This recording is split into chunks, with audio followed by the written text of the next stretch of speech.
presiden. Tetapi yang kalah konvensi 20 tahun kemudian langsung terpilih jadi presiden. Banyak rakyat di pelosok-pelosok, di kota-kota. Saya pernah melihat waktu itu masih mahasiswa, Bang Akbar memimpin kampanye dengan tokoh-tokoh Golkar yang lain. Sempat dari bis ke bis, dari jalan tol ke jalan tol, menghadang mereka. Tapi daya patriotisme, kemudian Golkar mampu keluar menjadi partai pemenang pada pemilu tahun 99, saudara-saudara semua. Pada tahun 2004, Golkar dengan paradigma baru Partai Golkar di zaman pasca reformasi mampu memainkan peran dengan melakukan konvensi agar kemudian 2004 menjadi partai pemenang. Konvensi adalah sebuah strategi yang menurut saya jitu, dan waktu itu peserta konvensinya adalah Ketua Umum Bang Akbar Tanjung, Bang Ical, kemudian Pak Surya Paloh, kemudian Pak Wiranto, dan Bapak Presiden Prabowo. Yang menang waktu itu adalah Pak Wiranto. Namun dalam Pilpres belum Allah mengizinkan jadi presiden. Tetapi yang kalah konvensi 20 tahun kemudian langsung terpilih jadi presiden.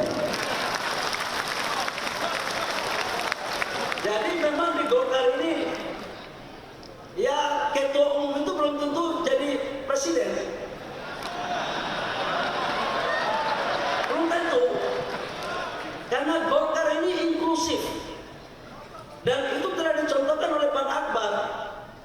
Beliau ketua umum membuka diri bagi yang lain untuk ikut berkompetisi. Artinya apa?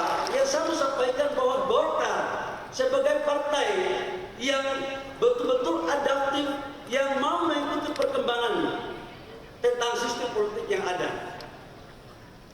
Pasca pemilihan konvensi, apakah kemudian Partai Golkar sudah selesai? Enggak lagi. Muncul fase berikut.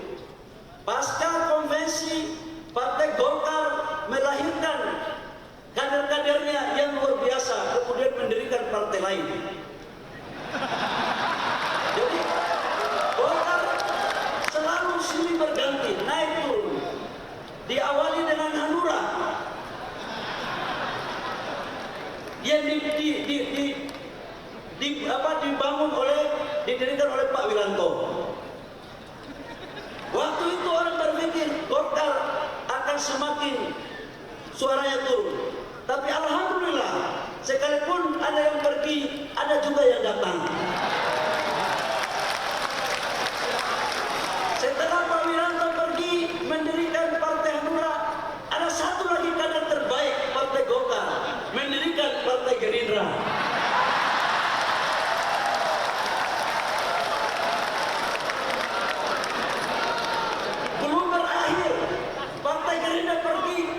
Satu lagi kader terbaik Partai Golkar mendirikan Nasdem. Bagi Golkar adalah itu hal yang biasa-biasa saja. Karena Golkar sebagai ibu kandung menganut mazhab doktrin karya kekaryaan.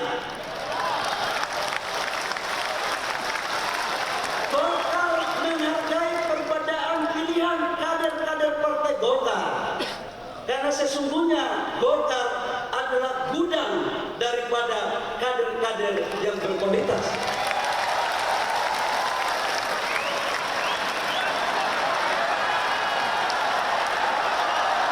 Saya juga ingin menekankan bahwa dalam perilaku politik Golkar tidak pernah menghina atau meremehkan partai yang lain.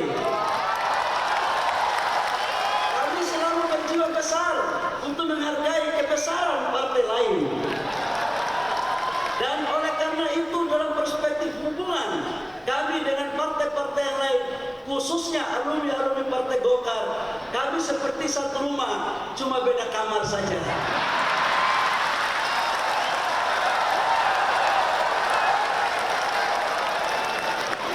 Yang namanya satu rumah pasti keluarga. Cuman itulah perbedaan. Golkar adalah ibu kandung yang melahirkan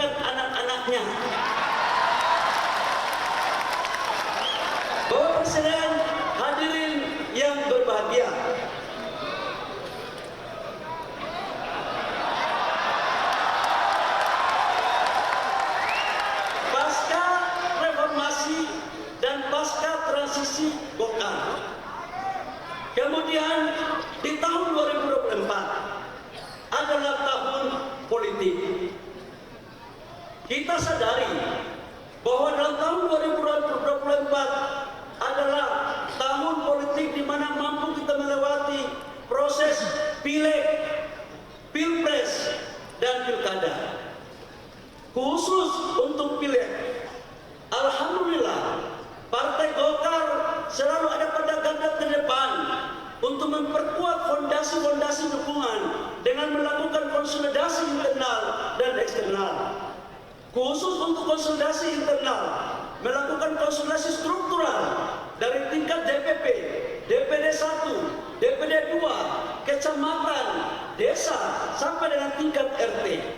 Tidak hanya melakukan konsolidasi, juga mampu memberikan diklat-diklat, training-training sebagai bagian daripada kebesaran Partai Golkar.